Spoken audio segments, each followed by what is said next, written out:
on their heads. Our blood on their heads. Right now in Gaza, every 15 minutes, someone is killed. Every 5 minutes, a child is killed. Biden has the audacity to say that we killed our own people at a hospital. Biden claiming that it was the other team like this was some fucking baseball game. But let's give it up to our folks who've come time and time again, locking themselves down to tell Nancy Pelosi, to tell the federal government that the Bay Area does not stand with Israel.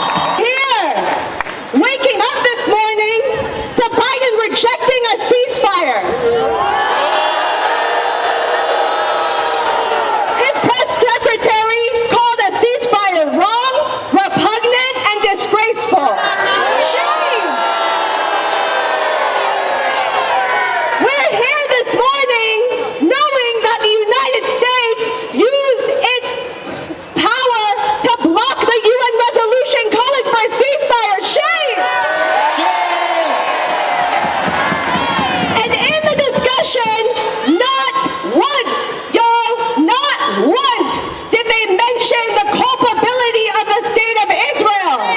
Shame!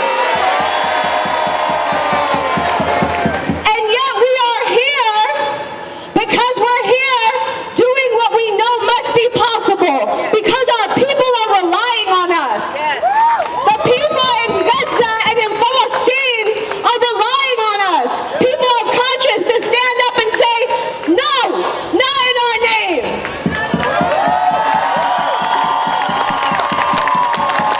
And so we're here, all of us, and these brave folks behind us locking down to the federal building to say, guess what?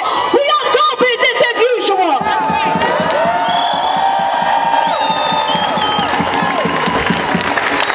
We are here calling for a ceasefire. I want you to say ceasefire now. 1, 2, 3. Ceasefire now. 1, 2, 3. Ceasefire now. 1, 2, 3. Ceasefire now. Make some noise, y'all. We're out here in the street.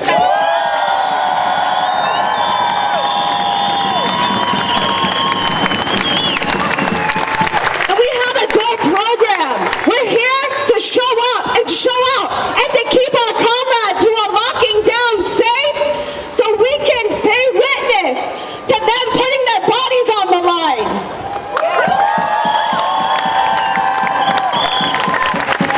Let's be very clear, all right? We want a humanitarian corridor opened up in Gaza now.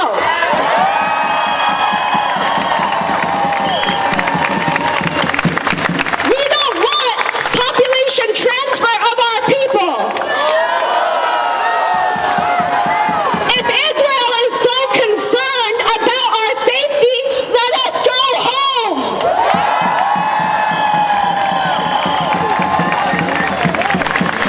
Gaza is an open-air prison, right? Israel has the fucking keys, right? Let us go home.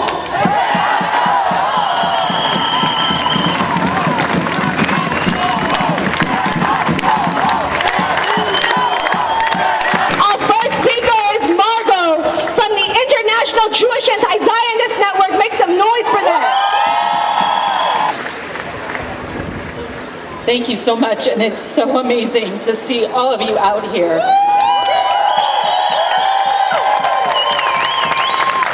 I'm here representing the International Anti-Zionist Jewish Network.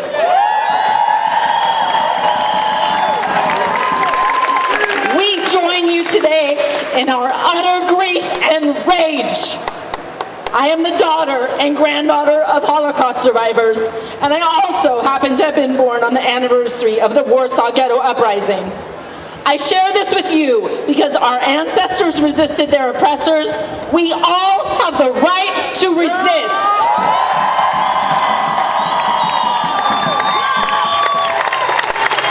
Rooted in a history of resistance to ethnic cleansing and genocide, the International Jewish Anti-Zionist Network stands with Palestinians against Israeli occupation and ethnic cleansing.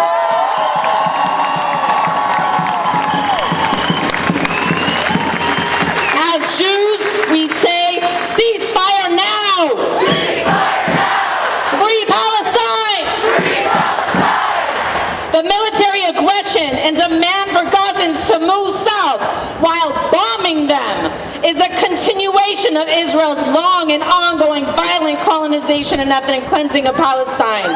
It is not self-defense.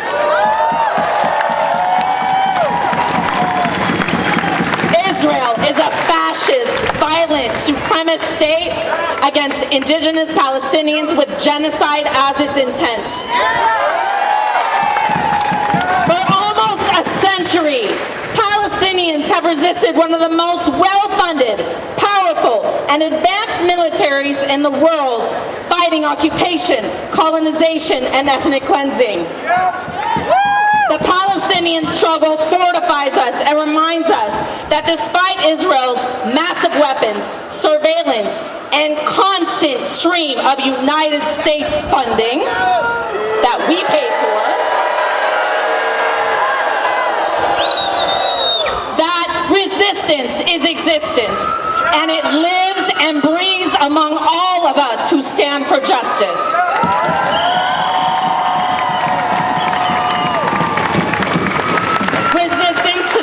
Calls for ethnic cleansing by Netanyahu and his right-wing government is an act of self-defense against the colonial and apartheid state of Israel, which has and continues to commit genocide. Our heartbreak in the face of Israeli brutality against Gaza and all of Palestine will only fuel our resolve to keep organizing.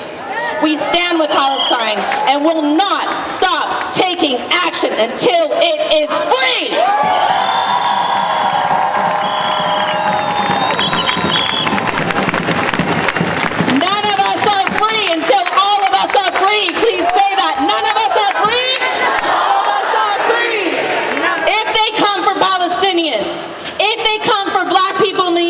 Transgender folks, indigenous movements, and all of the people that we love and care for.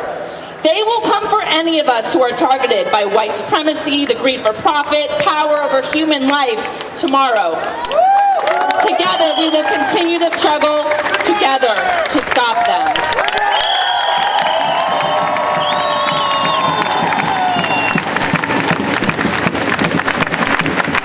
L'chaim Intifada, long live the Intifada. Repeat after me. When I say never again, you say for anyone. Never again! For anyone! Never again! For anyone! Never again! For anyone! We will achieve our victories through solidarity. Long live! Next up, please give it up for Lubna Morar, who will be reading on behalf of USPCN.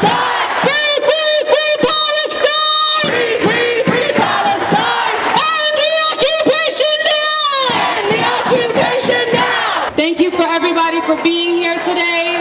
Thank you for all of the organizers. Thank you for the community.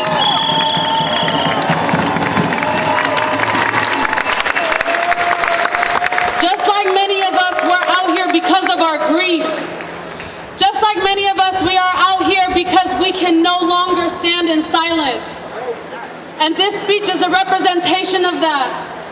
Today we have an elder that was not able to be here today, Munad al-Hirzallah, and he wrote this on behalf of the USPCN.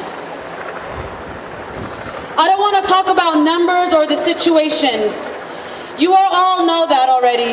The whole world does, excluding the ones who are blinded by the mainstream media. And then you know, and sorry.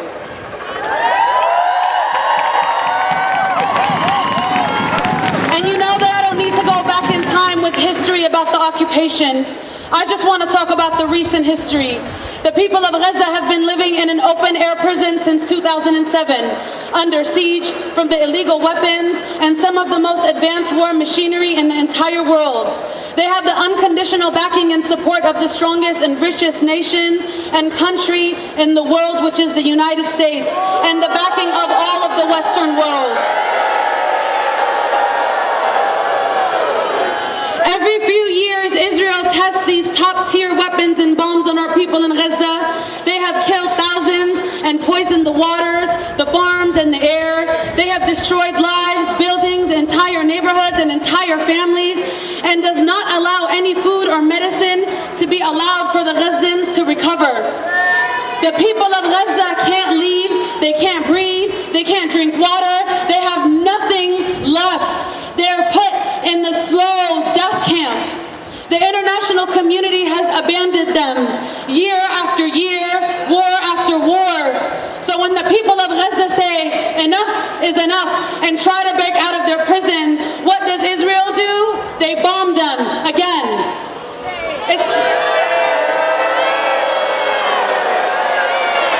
It's collective punishment. You tell me, who are the terrorists?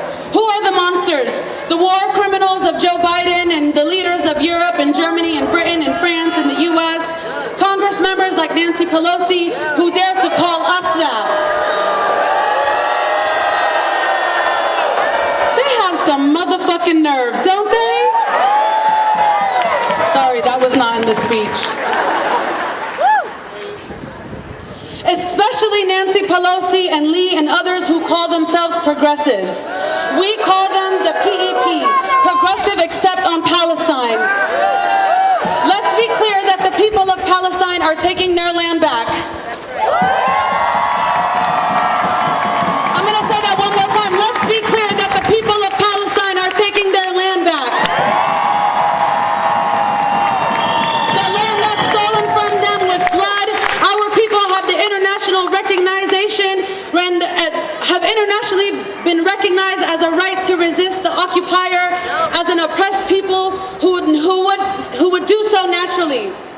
The Western world is panicking because they can see their proxy government in the Middle East losing. So they wage the largest propaganda war against the people of Palestine and Arabs in general, and fabricating lies based on 500-year racist stereotypes about Arabs being savages, monsters, rapists, and extremists. We will not let them win. We will not let them scare us. We will not back down. Our cause is a right cause. Our cause is a just cause. We support our people back home who have two choices: resist their occupier or get killed by it.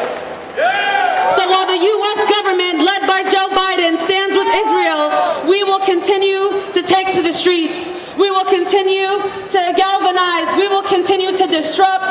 We will continue to uphold spaces and hold these senators and Congress people accountable. We will continue to challenge Zionism wherever we will continue to make these lives whole.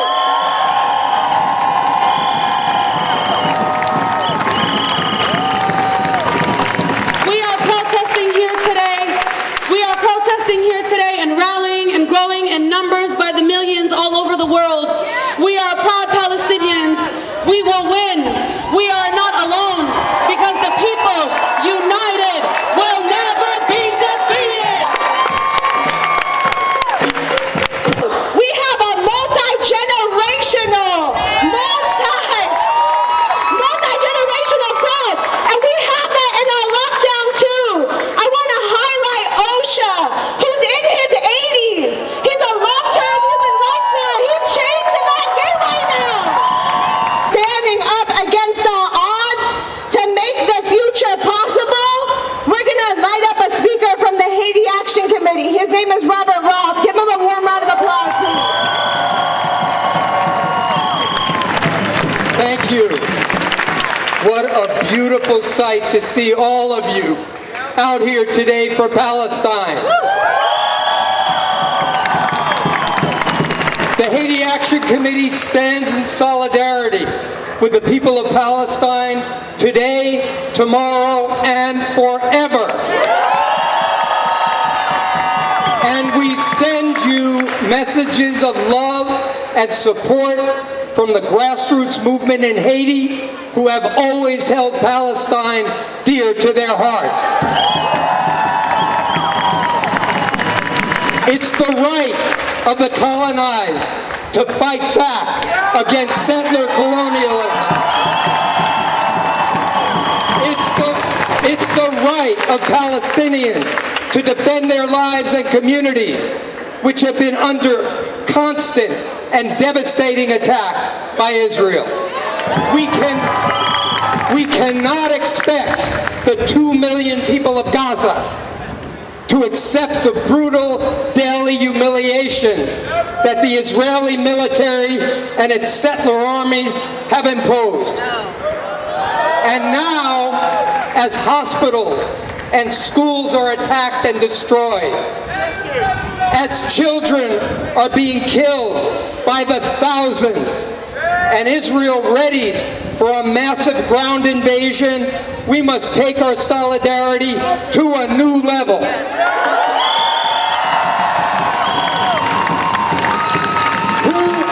Who is behind all of this?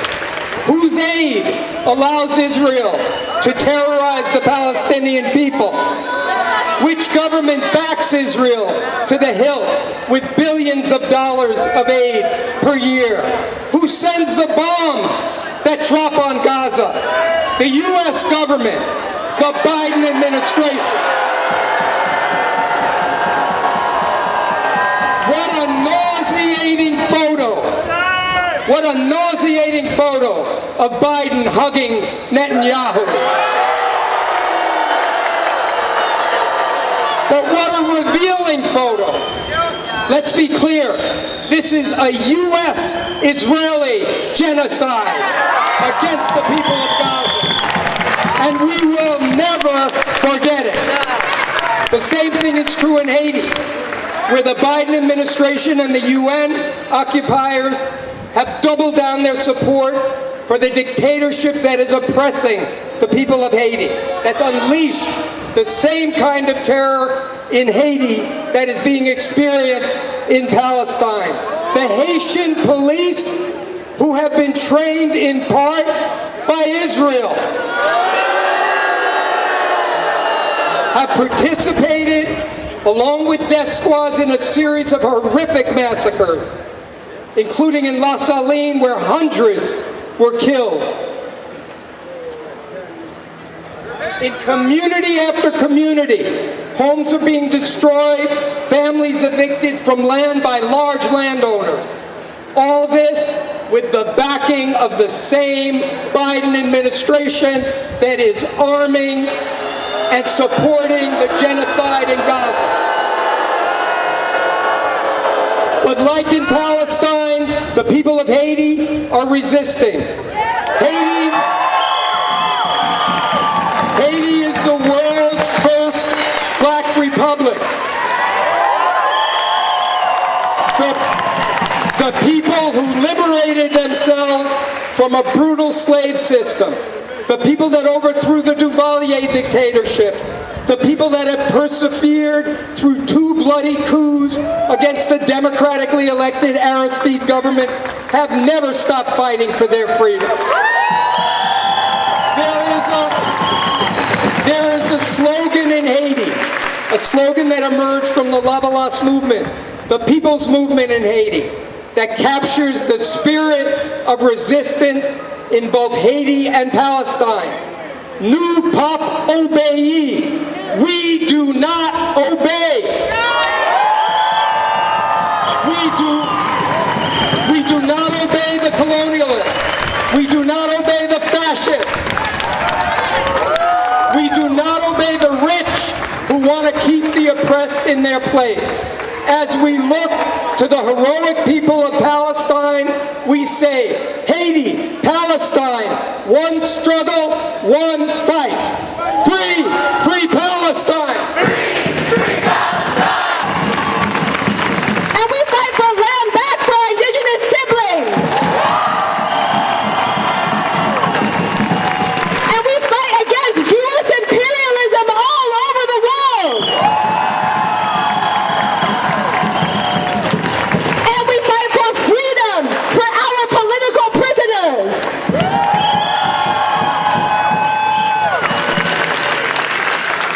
And next,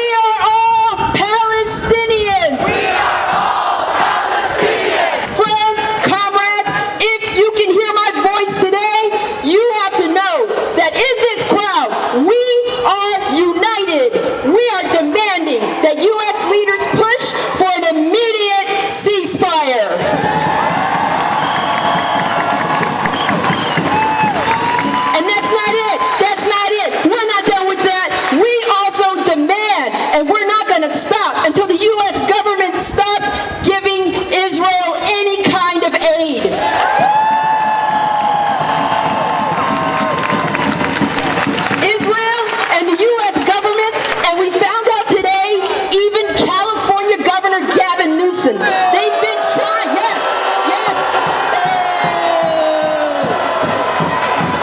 even Gavin Newsom has been trying to browbeat us in the media 24/7, trying to get us to agree that Israel is supposedly defending itself from terrorism.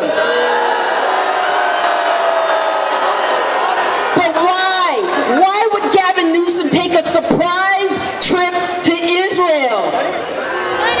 He says supposedly, and you got to say this in air quotes, he wants to show support for the victims of attacks.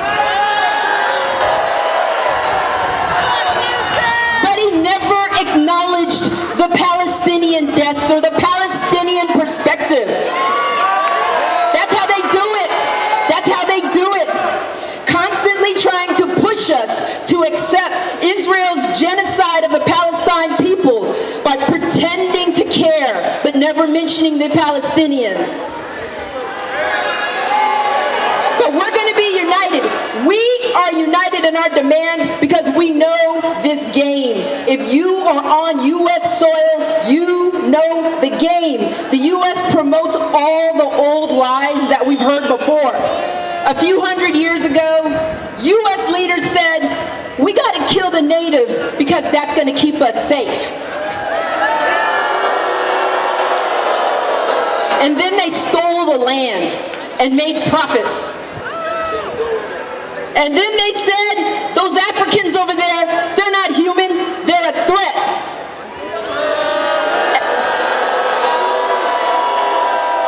And then they stole their bodies, they stole their labor, they stole their resources, and they made profits. And we all know the Nazis said the Jewish people were subhuman, and they committed the Holocaust. And then they stole everything the Jews owned for profits. They're still doing it. That's right. People are shouting it out. They're still doing it. Now the Zionists say that the Palestinians are terrorists. To justify apartheid and mass murder. Friends, we already know here, genocide and terrorism against Palestinians does not improve anything for Israeli security.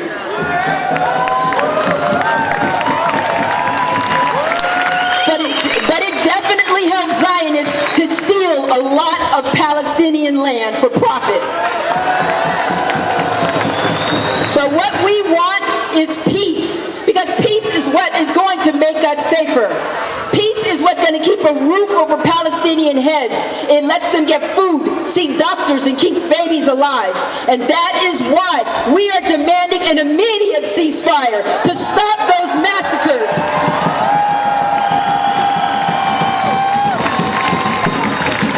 We're calling for this ceasefire to stop all aggression against our Palestinian brothers and sisters, because we are not letting the U.S., the Biden administration, and Israel do war crimes in our names. So I'm going to ask you a question. Are we united for Palestine?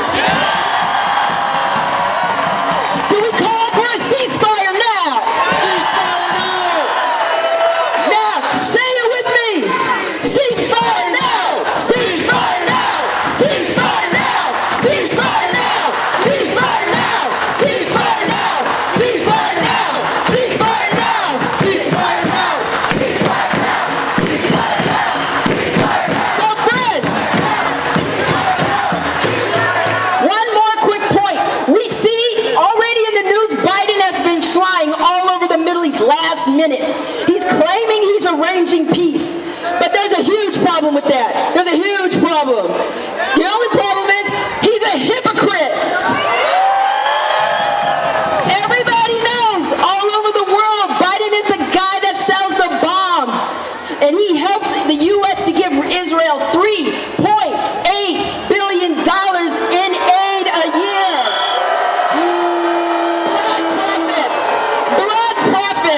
Blood profits to wage war on Palestinians. But we got a job. We got a job. Our job from here on out is to dedicate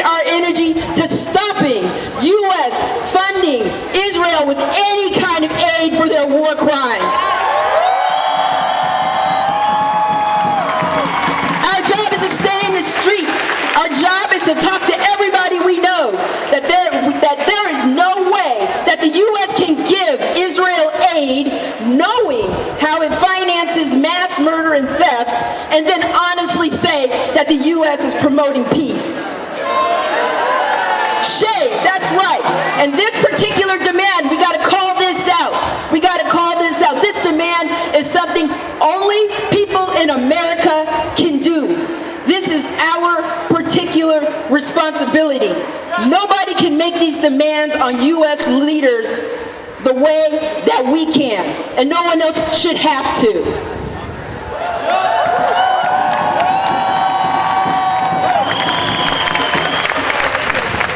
So what we want to point out is that Biden has even talked about sending even more money in aid to Israel.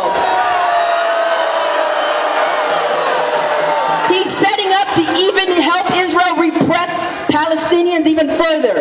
That money that he's sending them, that could go to our housing. That money could go to our health care. Do you have a student loan? Who has a student loan out here? Why are we sending money to Israel to massacre Palestinians and making us stay in debt for the rest of our life just to get an education?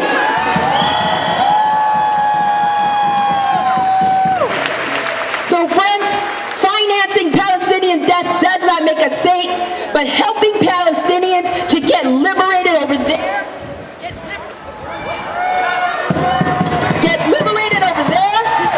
helping Palestinians to get liberated over there is what is going to help us get liberated over here.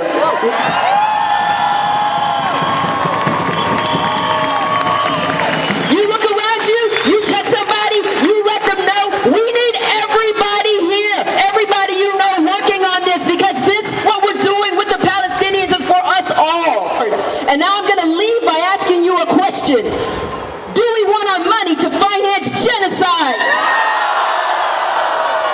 Do we want to let Joe Biden and Gavin Newsom speak for us when they go abroad?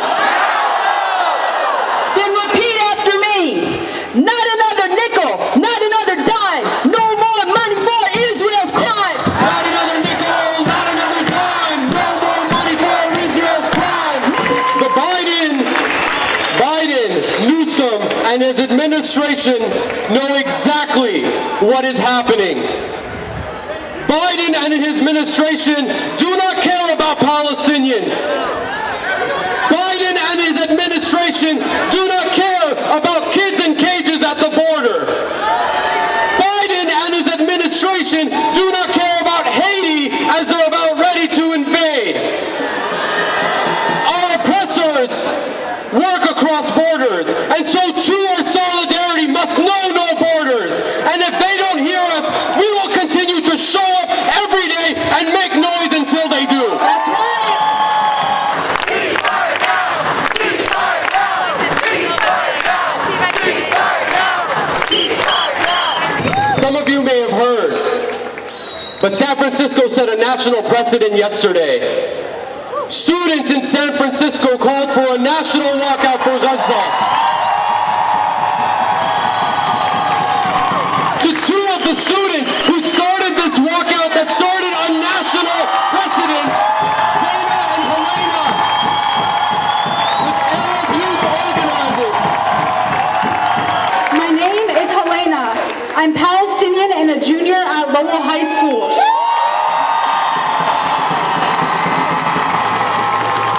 I helped organize the national walkout with my amazing friend Zaina. When we were asked to speak today, my first thought was, what can I even say that people have not already heard at this point? What can I say that will leave an imprint or simply linger when this is over? In all honesty, I don't know what to say. At this point, I'd have thought that it was common knowledge that this is what has occurred time and time again in history.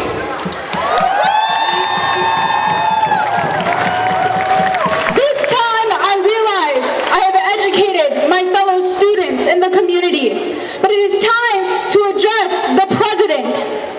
Yesterday, on Wednesday the 18th, you, President Joe Biden, traveled to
Shame on you.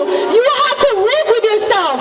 You have to live with yourself and the blood and lives lost on your account.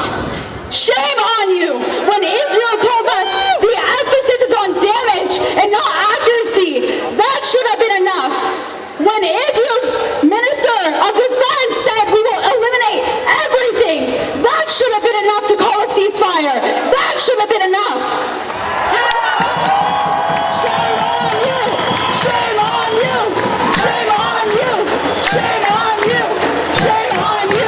Shame on you! But when you said, I come to Israel with a single message, your single message left out all the Palestinian lives taken. Your single message left all of them out. Oh, sorry.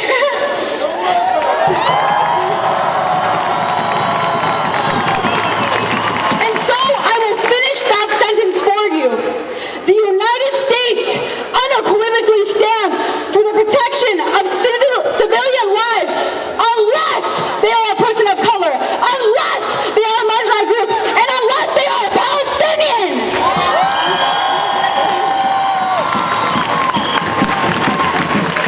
Your message to Israel and to the world does not include the end of suffering for Palestinians.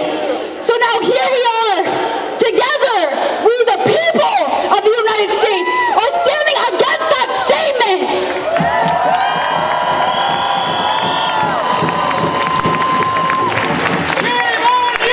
Shame on you! Shame on you! Shame on you! Shame on you! Shame on you! Shame on you! Shame on you!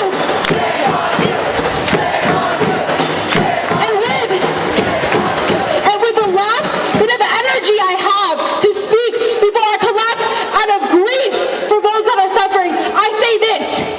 Your actions and your words will linger for as long as the earth spins and as long as Palestine is not free. They will linger forever.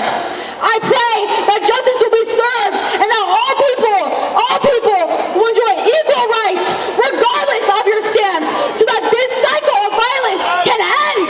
So it can end.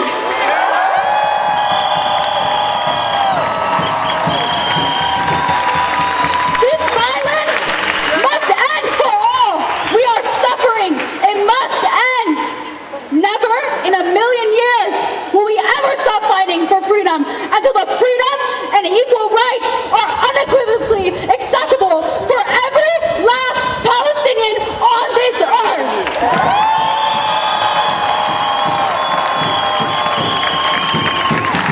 Shame on you! Shame on you! Shame on you! Shame on you! Shame on you! Shame on you! Shame on you! Shame on you! Shame on you! Shame on you! Shame on you! Hi, my name is Zaina, and I'm a Palestinian from the one and only world-famous Gaza. And I also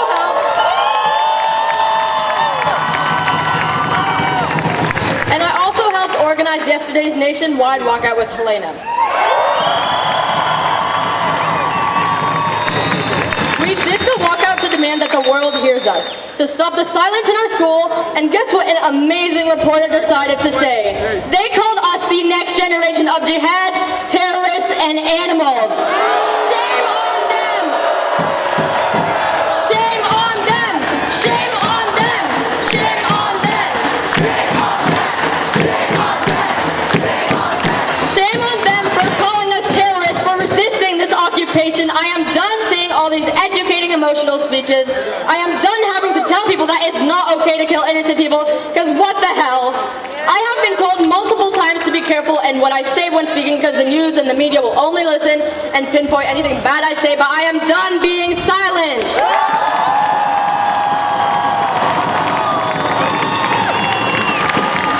Every time me or anyone in my family has an interview with any news or radio channel about this whole situation, they only include the parts where we say we're scared for our family or we want peace. They never include the actual important things we have to say about the Palestinian occupation, because God forbid the world knows the truth.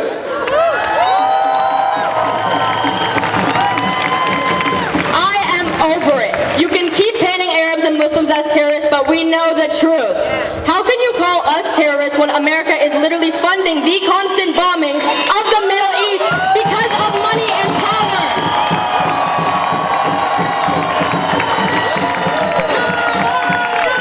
Shame on you! Shame on you! Shame on you! Shame on you!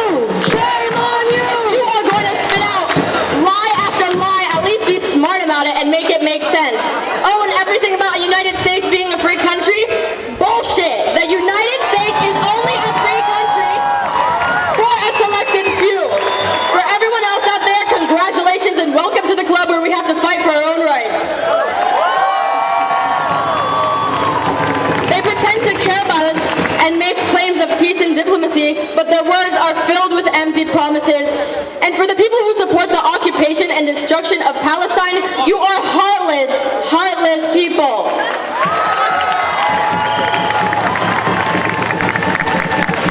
Not only are you hurting millions of Palestinians, but you are also hurting innocent people everywhere. There are even Israeli civilians who are now in harm's way because of their own government's actions.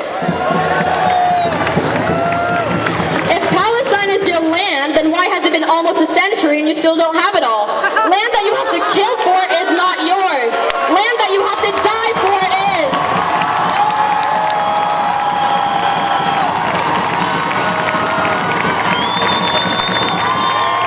You can keep dropping bomb after bomb and missile after missile onto Gaza. You can keep killing Palestinians in the West Bank and going on your yearly raid of Al-Aqsa Mosque during every Ramadan, but you can never, ever